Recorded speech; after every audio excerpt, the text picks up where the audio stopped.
সারা বাংলাদেশে যারা বিএনপির নেতাকর্মীরা আছেন অথবা যারা বিএনপি করেনও না, তাদের মধ্যে সবার একটা আগ্রহ ছিল বা ইন্টেনশন ছিল যে 5ই আগস্ট যখন শেখ হাসিনা সরকারের পতন ঘটল, 8ই আগস্ট যখন ডক্টর মোহাম্মদ ইউনূস সরকার গঠন করলেন, হয়তো 9, 10, 11 তারিখে বাংলাদেশে ফিরে আসবেন জনাব তারেক রহমান।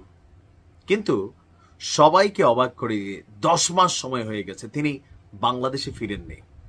ইতিমধ্যে ওনার স্ত্রী যিনি আছেন ডক্টর জুবাইদা রহমান, তিনি বাংলাদেশে গেছেন, থেকেছেন, আবার সেখান থেকে ফিরে আসছেন। প্রশ্ন হচ্ছে জনাব তারেক রহমান কেন দেশে ফিরছেন না? তবে বিএনপি নেতাকর্মীদের জন্য সুসংবাদ, জনাব তারেক রহমান এবার দেশে ফেরার সিদ্ধান্ত নিয়েছেন। আর কবে ফিরবেন আসুন দিকে সেই আলোচনায়।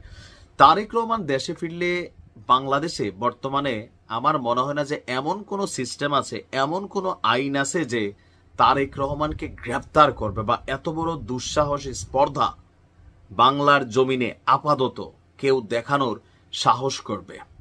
তারেক রহমানকে নিয়ে এনসিপির নেতাকর্মীরা অনেক কথাবার্তা বলেন বা এমনি সামনে বলেন, তো তারেক রহমান বাংলাদেশে পা দিলে ওনার চেহারার দিকে তাকাইয়া বা ওনাকে কাউন্টার করে বক্তব্য দেবে, ওইরকম ব্যক্তিও কিন্তু রাইট নাও বাংলাদেশে নাই। রাইট নাও বাংলাদেশের বাস্তবতা হচ্ছে এটা। তো সেই তারেক রহমান কেন দেশে ফিরছেন না? দর্শক, ওনার মামলাজনিত অনেকগুলো ইস্যু আছে, প্লাস কূটনৈতিকভাবে তিনি যুক্তরাজ্যে যে আশ্রয় নিয়েছেন সেই আশ্রয় থেকে পলিসি আছে, সেই পলিসি নিয়ে তিনি বাংলাদেশে ফিরতে একটু সময় লাগবে, যার কারণে এই সময়টা অপেক্ষা করছেন বলে বিএনপি বলছেন। আবার অনেকে বলছিলেন যে জনাব তারেক রহমান ভয় পাচ্ছেন যে তিনি বাংলাদেশে আসলে মানে বিএনপিকে মাইনাসের একটা পরিকল্পনা থাকতে পারে, সেই জায়গা থেকে এতদিন নানান চিন্তা।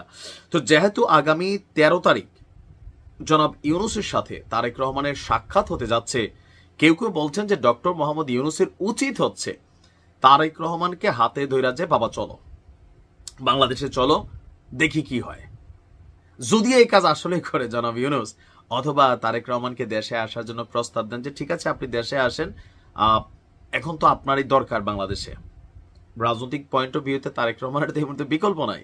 সরকার বিএনপি গঠন করবে, এটা জনমনে একটা চিন্তা আছে বা পাবলিকলিও জরিপগুলো এই রেজাল্টই বলছে। তো সেই ক্ষেত্রে ডক্টর মোহাম্মদ ইউনূস বিএনপিকে নিয়ে যে জলটা ঘোলা করা ফেলছেন, এখন তিনি যদি যে বলেন যে তারেক চলো বা তারেক আপনি চলেন বাংলাদেশে চলেন, আমার সাথেই চলেন বিশেষ ফ্লাইট ব্যবস্থা করে, তাহলে পুরো বাংলাদেশ মানে জাতীয় সরকার গঠন করা লাগবে না, এই এক ঘটনায় জাতীয় সরকার গঠন হয়ে যাবে। মানে ক্ষমতায় কে আসবে এটা পরে, বাট সিস্টেমটা এরকম হবে না। আর আমার ধারণা ডক্টর মোহাম্মদ ইউনূস তিনি এই ধরনের প্রস্তাব দিবেন কিনা সেটাও এখনো কনফিউশন আছে, দিতেও পারেন নাও দিতে পারেন। তো তারেক রহমানের দেশে ফেরা নিয়ে মির্জা ফখরুল ইসলাম তিনি গতকালকে যে তথ্য দিয়েছেন, তিনি বলছেন যে তারেক রহমান শীঘ্রই দেশে ফিরছেন এবং তিনি নিশ্চয়ই দেশে ফিরবেন। আর তার বক্তব্য হচ্ছে যে সবকিছু গোছালো করা হচ্ছে। তারেক রহমান আইনের প্রতি শ্রদ্ধা জানিয়ে তিনি কোনো মামলাকে না লড়াই করে এগুলাকে অটো খালাস বা খারিজ করে দিয়া তিনি দেশে আসলেন। এরপরে চেল চালাই একটার পর একটা মামলা পানির মতন ঝরে গেল, বিষয়টা তা না। তিনি প্রত্যেকটা মামলাকে ফেস করছেন এবং মামলাগুলো সবগুলো শেষ পর্যায়ে। আর এখন হচ্ছে যুক্তরাজ্য সরকারের সাথে একটা পলিসিগত ইস্যু আছে ওনার, দীর্ঘদিন সেখানে ছিলেন, সেই ইস্যুগুলোর পরই তিনি বাংলাদেশে আসতে যাচ্ছেন। তবে এটা খুব শীঘ্রই এমনকি একটা সারপ্রাইজ থাকবে। তা আমার ধারণা ডক্টর মোহাম্মদ ইউনূসের সাথে এই বৈঠকের পর সম্ভবত এই জুনেই তিনি বাংলাদেশে ফিরতে পারেন, কারণ অনেক কিছু এখানে আছে যেটা ডক্টর মোহাম্মদ ইউনূস এবং তারেক রহমানের মধ্যে 2 ঘন্টার একটা বৈঠক হবে, বুঝতেই পারছেন, সেখানে অনেক কিছু আলোচনা হবে। তো সেগুলোর পর আমার ধারণা জনাব তারেক রহমান জুন মাসে বাংলাদেশে ফিরে চলে আসবেন।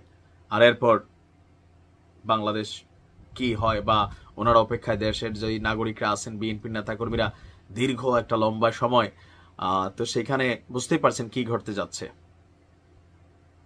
যাই হোক, ভালো থাকুন, আসসালামু আলাইকুম।